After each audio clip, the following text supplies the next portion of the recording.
दूसरे दिन होलोफेर्नेस ने अपनी सारी सेना तथा अपने अन्य सब सहायक सैनिकों को बेतुलिया पर आक्रमण करने, पहाड़ी घाटों को जाने वाले मार्गों पर अधिकार करने और इजरायलियों के विरुद्ध युद्ध छेड़ने की आज्ञा दी। उसके सारे सैनिक उसी दिन चल पड़े। उसकी सेना में 1,70,000 पैदल सैनिक और 12,000 घुड़सवार थे। उनके साथ बहुत सारा सामान और उनके साथ चलने वाले असैनिकों की बहुत बड़ी संख्या थी। उन्होंने बेतुलिया के सामने के मैदान में जल स्रोत के पास एक ऐसे क्षेत्र में पड़ाव डाला जो दोतान की ओर बेलबेन तक चौड़ा और बेतुलिया से इस्राएलोन के सामने क्यानमो तक लंबा था। इजरायली उनकी भारी संख्या देखकर विस्मित हो गए और एक दूसरे से कहने लगे, अब ये पूरा देश चाट कर साफ कर देंगे। इनका भार बड़े बड़े पर्वत, घाटियां और पहाड़ियां भी वहन न कर सकेंगी। प्रत्येक व्यक्ति ने अपने अस्त्र शस्त्र हाथ में लिए। उन्होंने बुर्जों पर आग सुलगाई और रात भर पहरा देते रहे। दूसरे दिन होलोफेर्नेस बेतुलिया में रहने वाले इजरायलियों को देखते देखते अपने सारे घुड़सवार सैनिकों को बाहर ले गया। उसने उनके नगर की ओर जाने वाले मार्गों का निरीक्षण किया, उनके जल स्रोतों को ढूंढ ढूंढ कर अपने अधिकार में ले लिया और पहरे के लिए उन पर सैनिक नियुक्त कर दिए। तब वो स्वयं अपनी सेना के पास लौटा। अब एसाव वंशियों के सब मुखिया, मोआबी सेना के सब नेता और समुद्र तट के सेनाध्यक्ष उसके पास जाकर बोले, हमारे स्वामी, हमारी एक बात सुने जिससे आपकी सेना की क्षति न हो। इजरायली अपने भालों पर उतना भरोसा नहीं रखते, बल्कि उन शिखरों का भरोसा रखते हैं जिन पर वे रहते हैं, क्योंकि सच पूछिए तो उनके पर्वत शिखरों पर पहुंचना सरल नहीं है। स्वामी, इसलिए इनसे वैसी लड़ाई मत कीजिए जैसी खुले युद्ध क्षेत्र में होती है, और आपकी सेना के एक भी आदमी की मृत्यु नहीं होगी। आप अपनी सेना के प्रत्येक सैनिक को अपने पास सुरक्षित रखते हुए अपने पड़ाव में ही रहें, और हम आपके सेवक उस स्रोत को अधिकार में कर लें जो पहाड़ की तलहटी से निकलता है, क्योंकि बेतुलिया के सभी निवासी वहीं पानी भरते हैं। इस प्रकार वे प्यासे मर जाएंगे और अपना नगर सौंप देंगे। इस बीच हम अपने लोगों को लेकर पास वाले पर्वत शिखरों पर चढ़ जाएंगे और वहां पहरा देते हुए पड़े रहेंगे। नगर से एक भी आदमी नहीं भाग पाएगा। तब वे, उनकी पत्नियां और उनके बाल बच्चे भूखों मर जाएंगे और तलवार के प्रहार से पहले ही अपने नगर की सड़कों पर पड़े रहेंगे।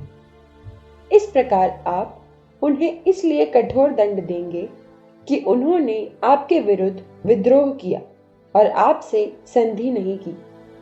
होलोफेर्नेस और उसके सब सेनापतियों को उनका यह परामर्श अच्छा लगा और उसने उसके अनुसार काम करने का आदेश दिया। अम्मोनियों का एक दल 5,000 असूरियों के साथ निकल पड़ा और मैदान में उतरकर उसने जलाशयों और इजरायलियों के जल स्रोतों पर अधिकार कर लिया।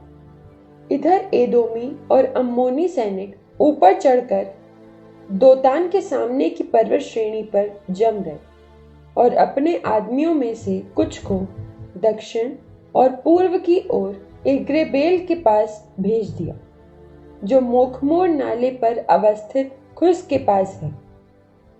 असूरियों की शेष सेना मैदान में पड़ाव डाले रही और समस्त प्रदेश उससे भर गया।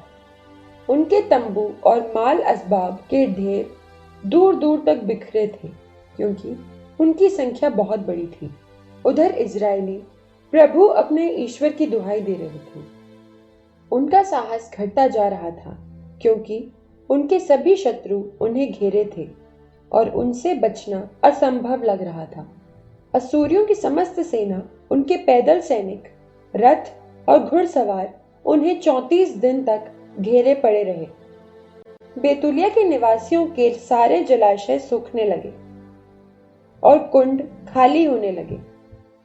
लोग एक दिन भी इच्छा भर पानी नहीं पी सकते थे, क्योंकि उन्हें जल नाप कर दिया जाता था। उनके बाल बच्चे निर्बल होते जा रहे थे। उनके युवक युवतियां प्यास के मारे मूर्छित हो जाते थे। वे नगर की सड़कों और दरवाजों पर निर्जीव पड़े थे, क्योंकि उन्हें कोई आशा नहीं थी। समस्त जनता उज्जिया और नगर के अध्यक्षों के पास एकत्रित हो गई। युवक, स्त्रियां और बच्चे चिल्ला चिल्ला कर सब नेताओं से कहने लगे, ईश्वर आपके और हमारे बीच न्याय करे। आप लोगों ने हम पर बड़ी विपत्ति डाही है, क्योंकि आपने असूरियों से संधि नहीं की। अब हमारा कोई सहायक नहीं रहा। ईश्वर हमें उनके हाथ दे रहा है। हम प्यास और घोर विपत्ति के शिकार बनकर उनके सामने निर्जीव पड़े हैं। अब होलोफेर्नेस को बुलाकर सारे नगर को उसकी सेना की लूट का शिकार होने दीजिए। हमारे लिए अच्छा यही है कि हम उनके द्वारा लूटे जाएं और उनके दास दासियां भी बन जाएं, बल्कि जीवित रहें और अपनी आंखों से अपनी संतान की मृत्यु और अपनी पत्नियों और पुत्रों की दयनीय दशा न देखें। हम स्वर्ग एवं पृथ्वी को और अपने पूर्वजों के उस प्रभु ईश्वर को साक्षी बनाकर, जो हमारे पूर्वजों के पापों के कारण हमें दंड दे रहा है, आपसे निवेदन करते हैं कि आप आज हमारा कहना मान लीजिए। इसके बाद सब विलाप करने लगे और उन्होंने ऊंचे स्वर में प्रभु ईश्वर की दुहाई दी। उज्जिया ने उनसे कहा, भाइयों, ढारस रखो, हम 5 दिन और ठहरेंगे। इस बीच प्रभु हमारा ईश्वर अवश्य ही हम पर दया करेगा, क्योंकि वो हमें अंत तक नहीं छोड़ेगा।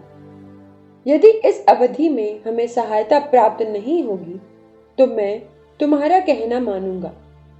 तब उसने लोगों को विदा किया। पुरुष अपने नगर के प्राचीरों और बुर्जों पर चले गए। स्त्रियां और बच्चे अपने अपने घर लौटे। नगर में बड़ी निराशा छा गई।